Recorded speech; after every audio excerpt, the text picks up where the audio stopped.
Medicamentos ficam 11% mais caros e consumidores reclamam. Rompimento de contratos afeta famílias beneficiadas pelo programa do leite aqui no estado. Polêmica na Câmara Municipal de Natal. O projeto prevê criação de secretaria com cargos comissionados. E ainda aponta a intenção de votos para o governo do estado a 6 meses das eleições. Ex-ministro Henrique Alves deixa MDB após 52 anos de filiação e decide se filiar ao PSB. Deputado Ezequiel Ferreira recebe novos filiados no PSDB, mas ainda evita falar sobre possível candidatura ao governo do estado. E ao vivo nós temos ainda a participação dos nossos repórteres e dos nossos comentaristas Thaisa Galvão e Gustavo Negreiros. Boa tarde, o Jornal do Dia está no ar.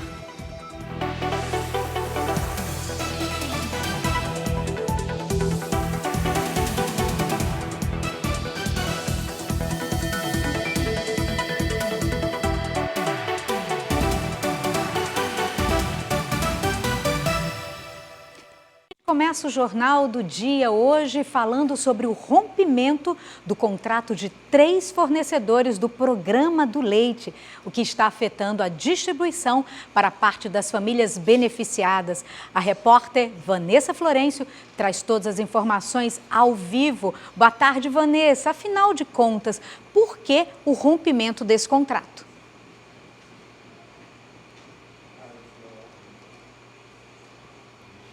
Daqui a pouquinho a gente volta com Vanessa Florencio trazendo todas as informações sobre essa situação do programa do leite. Agora, uma notícia que afeta o nosso bolso. Sim, o bolso de todo mundo, meu, o seu, é a questão dos gastos com medicamentos. Só para você ter uma noção, amanhã medicamentos vão ficar mais caros. Cerca de 13 mil itens terão um reajuste de 10,89% autorizado pelo governo federal. Para quem não pode ficar sem os remédios, o aumento vai pesar e muito no orçamento. O novo reajuste anunciado no início desta semana passa a valer a partir desta quinta-feira. Um aumento que já começa a preocupar quem depende diariamente de remédios. O aposentado Rafael precisa de medicamentos contínuo e depois de uma cirurgia que fez recentemente, a quantidade vai aumentar. Eu gasto mais de R$1.000 todo mês com medicamentos. Eu tomo medicamento para diabetes, para AVC. Recentemente eu fiz uma cirurgia que requer comprar medicamento anti-inflamatório para dor. Infelizmente, o orçamento vai encarecer mais ainda depois desse aumento. Do ano passado até aqui, os medicamentos foram reajustados por 2 vezes, um acúmulo que passa dos 20%. O novo aumento, que começa a valer nesta quinta-feira, vai atingir mais de 13 mil tipos de remédio. A partir do mês de março, quando a gente sabe que em abril vai ter aumento, some tudo.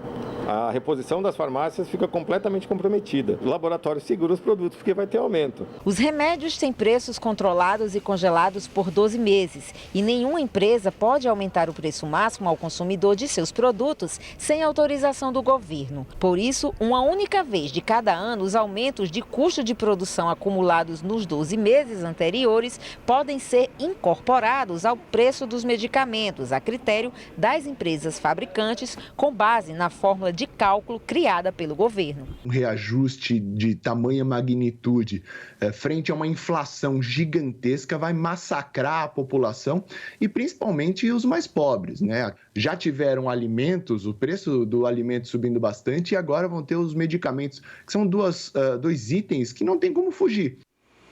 E não tem como fugir. Qual a família que hoje não tem alguém que tenha que tomar aqueles remédios controlados, remédios que são caros sim, remédios para muitas doenças que hoje afetam o mundo inteiro. Então isso é extremamente preocupante, porque mexe muito no orçamento do povo brasileiro e, lógico, né, da gente aqui no Rio Grande do Norte. É exatamente sobre os preços dos remédios. Esse é o tema da nossa enquete de hoje no nosso portal pontanegranews.com.br. Você vai lá no pontanegranews.com.br e a gente está fazendo a seguinte pergunta para você. Você acha que os preços dos remédios são abusivos? Você acha sim ou não? Dê sua opinião no pontanegranews.com.br. Daqui a pouquinho a gente traz mais informações.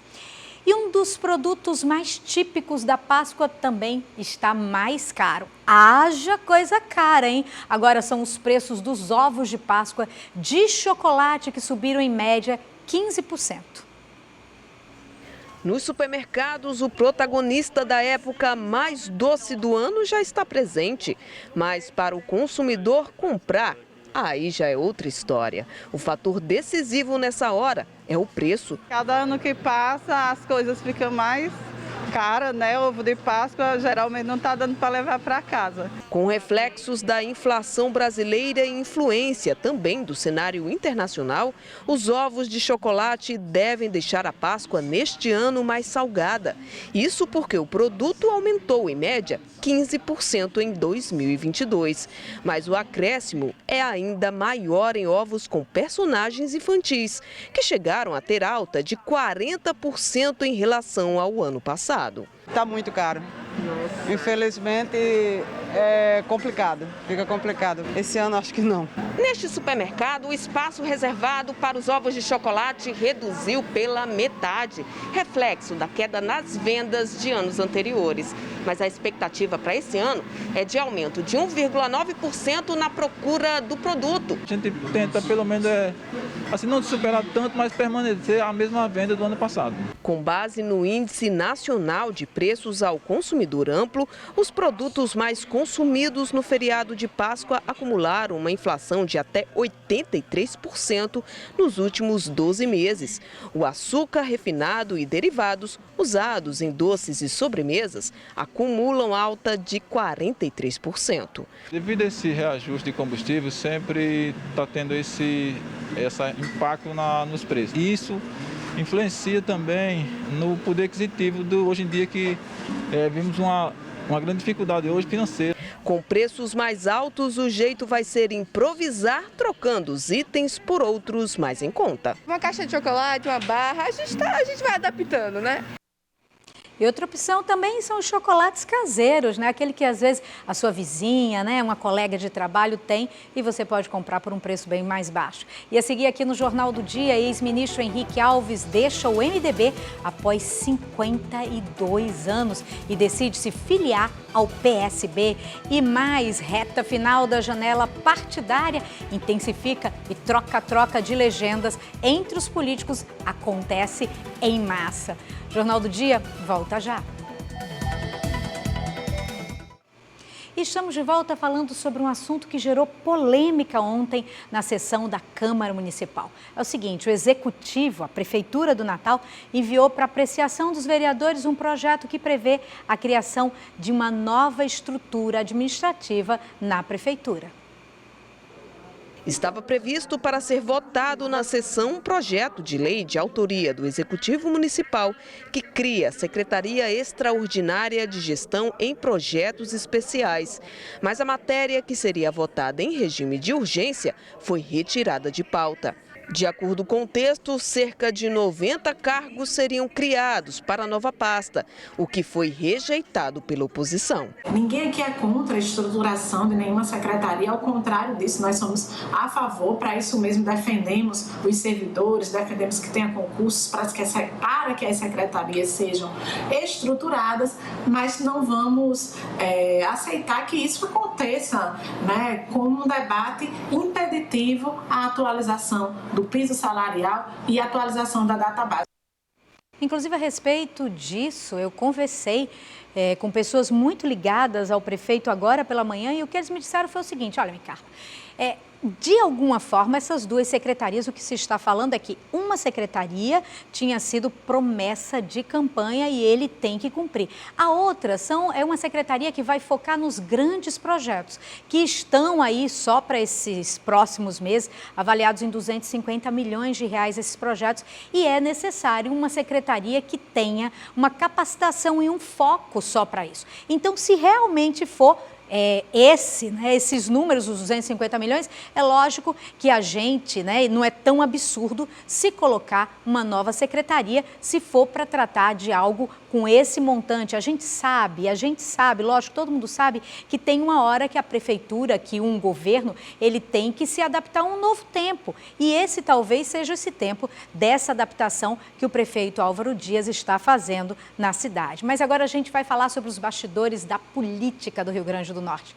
O PSDB realizou um evento hoje pela manhã para a filiação de novos integrantes da legenda. Mas a declaração mais aguardada dos últimos tempos não aconteceu. De Assis Oliveira, conta pra gente, afinal de contas, o deputado Ezequiel disse, né?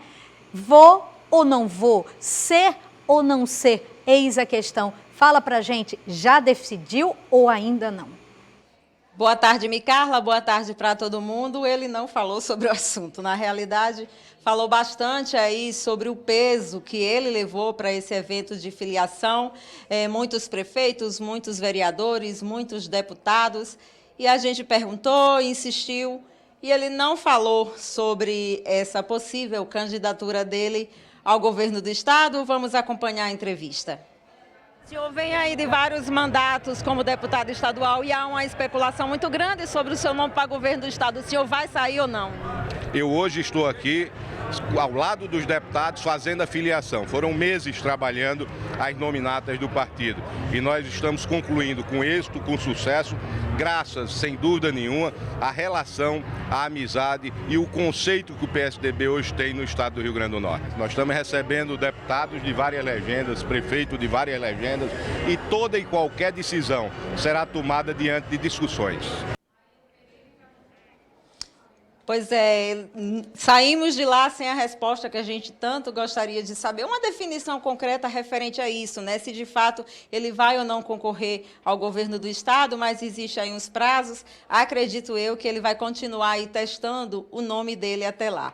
Com as filiações de hoje, o PSDB conseguiu aumentar aí a sua bancada na Assembleia Legislativa e ficou com as 12 das 24 cadeiras da casa, e nós também conversamos aí com alguns dos novos deputados que saíram de outras siglas e se filiaram hoje ao PSDB. Agora é um novo caminho, uma nova casa. Estaremos aqui com a mão dada com o Ezequiel para que nós possamos fazer do Rio Grande do Norte melhor. Estou feliz, a família do PSDB agora composta por 12 deputados, gerida aqui pelo presidente da Assembleia, Ezequiel. E é um ambiente bom, um ambiente que eu me sinto em casa e nada melhor que você estar num local que você se sente bem. Então é uma grande família. Tenho certeza que eu estou tomando essa decisão de uma forma muito acertada. Continua na base do governo? Isso, por enquanto sim. Eu faço parte da base de Fátima. Enquanto o PSDB, não sei se tem ou se não tem candidato, enquanto isso sim eu faço parte da base dela. Pois é, uma manhã bastante movimentada aqui em Natal, né, com relação à candidatura do deputado Ezequiel Ferreira de Souza ou não a concorrer aí ao governo do Estado. A gente tem até o dia 15 de agosto para saber que é quando se encerra aí o prazo para o registro de candidaturas. Até lá a gente, claro, vai ficar continuando acompanhando e tentando descobrir se ele será ou não candidato ao governo do Estado. Micarla. Obrigada, de Assis. Olha, isso ainda vai render tanto, mas vai render tanto para se saber quem realmente vai ser candidato ao Senado, ao governo. Ainda tem muita água para passar por debaixo dessa ponte. Agora, o prazo da janela partidária está terminando e é intensa a movimentação dos políticos, um troca-troca de legendas para garantir os seus planos eleitorais. E eu quero, lógico, saber a opinião deles dois, né? Thaísa Galvão, Gustavo Negreiros, que bom ter vocês aqui mais uma vez no Jornal do Dia. Eu começo hoje por Thaísa. Thaísa, esse troca-troca, quem ganhou, quem perdeu, quem empatou, teve o quê nisso tudo, quem saiu? Eu tô com o pé quebrado, né? Eu tô com o pé fraturado. E eu tava me lembrando, teve alguém que saiu fraturado nesse troca-troca de legendas? Teve algum partido que foi quebrado? Boa tarde, Micarla. Boa tarde, Gustavo. Boa tarde, você que está em casa aqui nos acompanhando. Micarla teve pé quebrado, teve mão quebrada, teve cabeça quebrada, tem aí um monte de coisa. Eu vou começar falando sobre um processo nacional que aconteceu hoje, com 2 desistências de candidaturas a presidente da República. Hoje, o ex-juiz Sérgio Moro, que seria um candidato a presidente pelo Podemos, está deixando o Podemos para ir para a União Brasil. Então, o reflexo aqui no Rio Grande do Norte é que ele deixa sem pai nem mãe uma possível candidatura de Stevenson a governador. Stevenson tem ali um guarda-chuva nacional o próprio Sérgio Moro já tinha elogiado a possível candidatura dele, e a outra desistência foi a de João Dória, né, do PSDB. O PSDB pode não ter reflexo no Rio Grande do Norte, porque o PSDB pode ser substituído por Eduardo Leite. Então, vou começar a falar, Micael, você falou aí quem ganhou, quem perdeu, eu vou falar de um partido que cresceu, um partido que diminuiu e um partido que não é nada. O partido que cresceu é o PSDB, do deputado Ezequiel, são 12, ele passa de 5 deputados para 12 deputados. Agora, o que não significa, o deputado continua fortalecido na Assembleia Legislativa, o que não significa que tem aí um fortalecimento ao ponto de ser candidato a governador, porque, como a gente bem viu aí em algumas entrevistas, alguns deputados estão na base da governadora Fátima Bezerra. Então, um outro ponto sintomático hoje, quem acompanha a gente aqui na segunda-feira, eu deixei bem claro que ele não falaria hoje, como ele não falou, e quem acompanhou o evento do PSDB viu que quem não estava lá era o deputado Walter. Então, se iria haver um anúncio de uma chapa, no mínimo o vice teria que estar lá. E Walter não estava lá exatamente porque era um evento do PSDB, e não um anúncio, e Walter é do MDB, e não um anúncio de chapa. Um partido que diminuiu foi o MDB que tinha 2 deputados, passou a não ter nenhum, mas com uma expectativa de sobrevivência, de ressuscitar, com o pré-candidato a deputado adjunto Dias, filho do prefeito de Natal, Álvaro Dias, que vai ali como candidato forte, o nome forte do MDB, disposto a montar uma nominata e a ser eleito deputado pelo MDB. E o partido que não tá nada, mas que pode ali na frente ser muita coisa, é o PDT, do pré-candidato a senador Carlos Eduardo Alves, que não tem nada, saiu fraturado total, porque o que tinha foi embora, mas se ele se eleger senador, aí o partido pode dizer que ficou forte. Então quer dizer que para a Thaís o partido fraturado, como o meu pé, é o PDT do ex-prefeito Carlos Eduardo, é isso, Thaísa?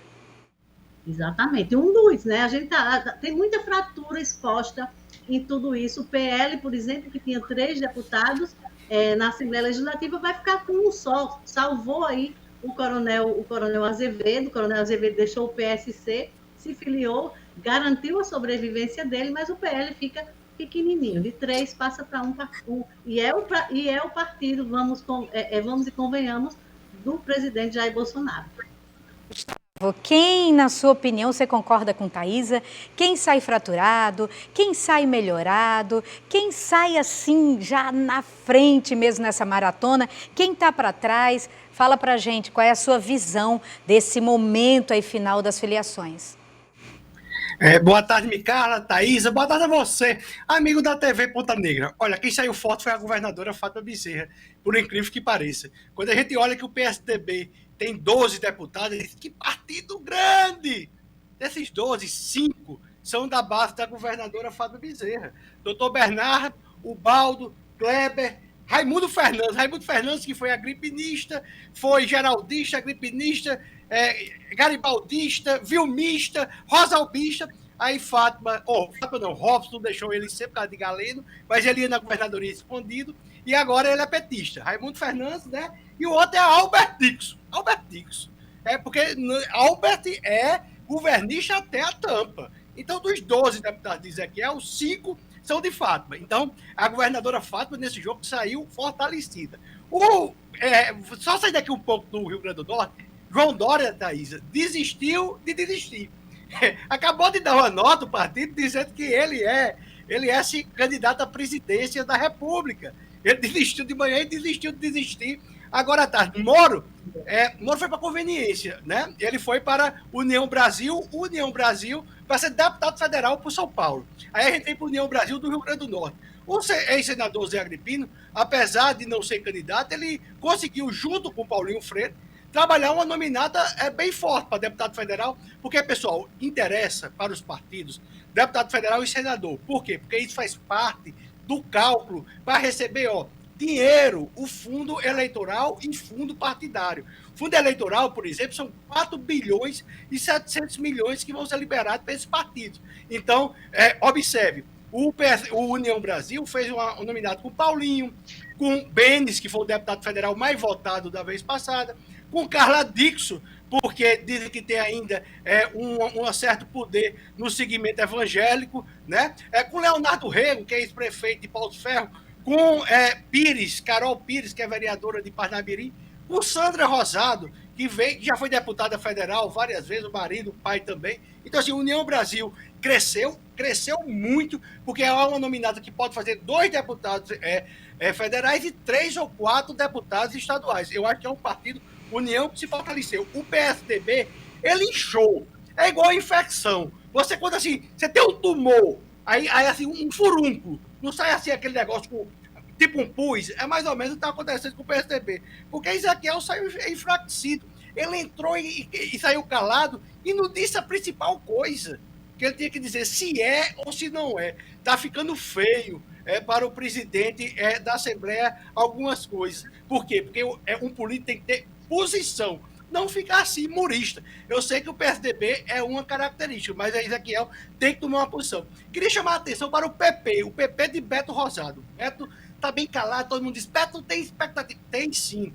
Beto tem o Major Brilhante, que é muito forte, tem Jerônimo Sertão, está fazendo uma chapinha, uma nominata bem bonitinha, que vai conseguir eleger um federal, e Rosalba está tentando capitanear também a chapa de deputado estadual para fazer uma nominata lá, também bem forte.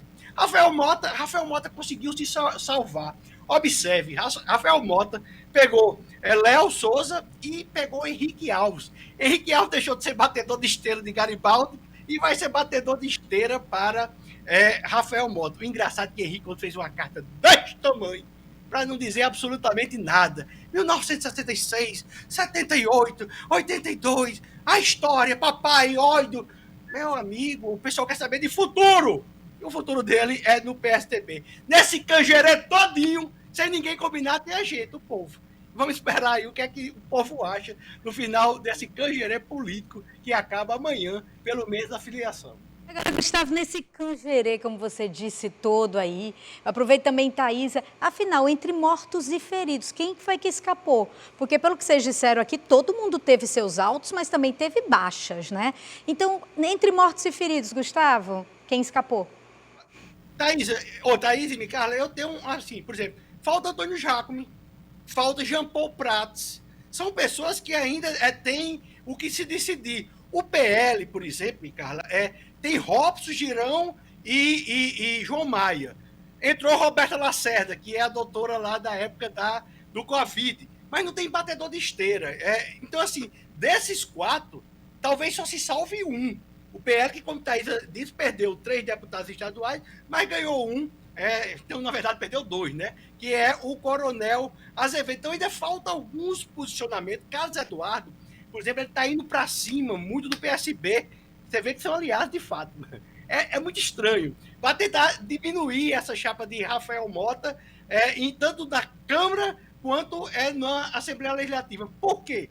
Porque o PDT diz, Carlos, camarada Carlos, olha, você sozinho não é como uma andorinha só, não faz varal, não. Você não pode ser líder de você mesmo. E o Carlos Eduardo o camarada Carlos, deu uma sensação que não consegue coligar, que não consegue liderar, que não consegue aglutinar. Eu chamei ele de camarada Carlos porque ele já foi Carlos Eduardo Alves. Rompeu com a família e passou a ser Carlos Eduardo. E quando ele abriu mão de tudo na vida para ser comandado de Fátima Bezerra, virou socialista, petista, comunista, ele agora é o camarada Carlos. Thaísa Galvão, ainda tem mais alguma coisa que você acha interessante falar? Sim, Micarla, Gustavo falou aí da carta, né, da carta sem ressentimentos, como ele diz, mas muito ressentida do ex-deputado Henrique Alves. Lembrar que ele entra aí, se filia ao PSB com um mandado de prisão expedido já na rua. Né? Ele tem um mandado de prisão expedido contra ele, já foi distribuído na Justiça do Rio Grande do Norte. Vamos aguardar se a Justiça vai fazer valer esse mandado de prisão. E aí eu quero voltar a um protagonista que vale ser ressaltado aqui nesse comentário, que é o PV, o Partido Verde, que teve espaço quando teve a Prefeitura de Natal. A gente sabe quem foi a prefeita do PV em Natal. E agora o PV não tinha espaço para nada e, de repente, ele ganhou 4 deputados. A deputada Eldiane, o deputado Geórgio, o deputado Hermano e o deputado Vivaldo, com uma perspectiva futura. São deputados da base de apoio à governadora Fátima Bezerra, para uma perspectiva de futuro de pelo menos um biênio da Assembleia Legislativa, ter o PV comandando a Assembleia Legislativa. Isa Galvão, Gustavo Negreiros. Okay. É importante ver o que é que tem nesse mandato de prisão de Henrique, se pode entrar na casa, porque aí uma coisa é se puder entrar, o oficial de justiça vai atrás dele, ou se não pode. Aí diz pelo interfone, ele não está. É bom saber esse detalhe. E o PV, igual o PSDB, igual um furúnculo. Ele só fez inchar, porque Vivaldo, Hermano, Eldiane, não tem nada com esse partido. É apenas a federação que juntou PCdoB e PT, eles estão lá no oportunismo. O Brasil só tem um partido, que é o PT. O resto são legendas de aluguel. Agora, o PT é um partido parecido também com outra coisa. Mas depois eu falo. Vou falar uma coisa, Gustavo Negreiros e Thaisa Galvão. Amanhã, porque a gente não tem tempo, eu passaria a tarde inteira aqui conversando com vocês. Mas amanhã, sabe o que eu quero saber? Afinal de contas, quem herdou agora o título de Bacurau? Continua com o MDB? Vai para as mãos de Henrique? Como é que vai ser isso? E os araras de antigamente? Dá para a gente ainda falar? Se ainda existe alguma ararinha aí viva no Rio Grande do Norte? Amanhã espero vocês, viu? Para a gente poder falar sobre esse e outros assuntos. Obrigada, Thaisa. Obrigada, Gustavo. Até amanhã. E olha, por falar em política e por falar em eleição, a pesquisa do Instituto IPESP, encomendada pelo sistema Tribuna de Comunicação, revelou a intenção de votos do povo no Rio Grande do Norte. Confira. A governadora Fátima Bezerra, do PT, lidera a pesquisa com 34% das intenções de votos. O senador Estiveson Valentim, do Podemos, é o segundo colocado com 13%. Já o deputado Ezequiel Ferreira, do PSDB, aparece em terceiro com 8%. Breno Queiroga, do Solidariedade, Haroldo Azevedo, do Patriota, aparecem empatados em quarto lugar com 2% cada. Clorissa Linhares, do Partido Brasil, 35%, tem 1%. Nenhum, brancos e nulos somam 23% e 18% não sabem ou não responderam.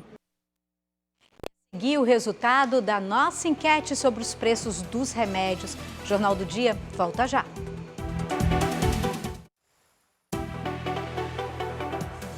Jornal do Dia. Oferecimento: aposte com o melhor. Aposte com o betsul.com. Venha para o PagBank e invista no CDB, que rende mais que a poupança. Açaí, a maior goleada da economia. Medicamento. Sua saúde merece.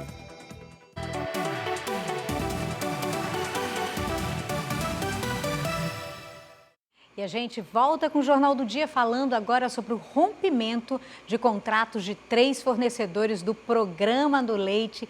Isso está afetando muito a distribuição para parte das famílias beneficiadas. Agora sim, a gente está com Vanessa Florencio, que traz mais informações para a gente. Oi, Vanessa, boa tarde. E aí, quais são as informações a respeito dessa questão que mexe com a vida de tantas pessoas? Oi, Micarla, boa tarde para você, boa tarde para todos que acompanham o JD1. Pois é, o Programa do Leite Potiguar, que existe desde 1986, está com desabastecimento em 29 municípios, nas regiões do Agreste e Seridó do Rio Grande do Norte, atingindo diretamente 13 mil famílias. Segundo o coordenador do Programa do Leite Potiguar, Adriano Gomes, desde o ano passado, as empresas decidiram não renovar o contrato, alegando dificuldades financeiras. Vamos ouvi-lo. Está com chamamento público, através de edital aberto, para a aquisição de 18 milhões de litros de leite, com um investimento inicial de 53 milhões de reais, para atender principalmente ao desabastecimento que temos presente de 29 municípios e outros municípios que eventualmente estão sofrendo com a falta de leite. Esse edital visa reparar. Estamos dialogando com o segmento, com o movimento, com o sindicato dos laticínios, estamos ampliando o diálogo e acredito que até meados do mês de abril, 100% do estado do Rio Grande do Norte estará sendo atendido com o programa do Leite Potiguar. Tá aí, né? A gente espera que volte à normalidade o mais rápido possível, né? Já que o programa do Leite Potiguar atende diretamente 75 mil famílias de todos os municípios do estado. E para ter uma ideia da importância, né?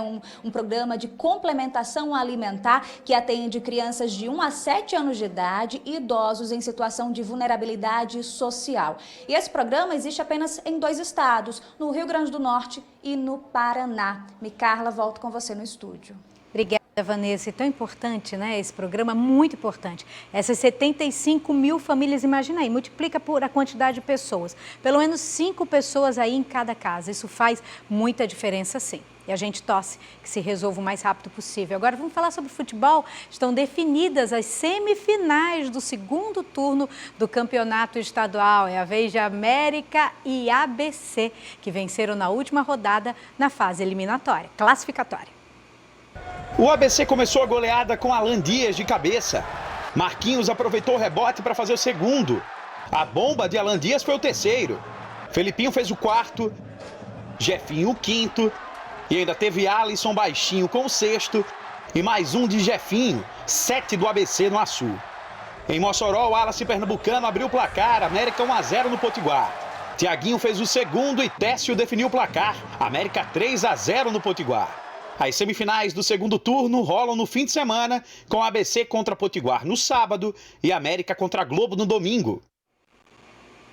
E agora a gente vai para o resultado da nossa enquete realizado no portal pontanegranews.com.br. A gente fez a seguinte pergunta: e aí, os preços dos remédios estão abusivos? 87,5% dos internautas responderam sim, os preços dos remédios são abusivos. E 12,5% responderam que não. E você acompanha não apenas essa enquete, como todas as notícias do Brasil, do Rio Grande do Norte, da sua cidade, você acompanha no portal pontanegranews.com.br.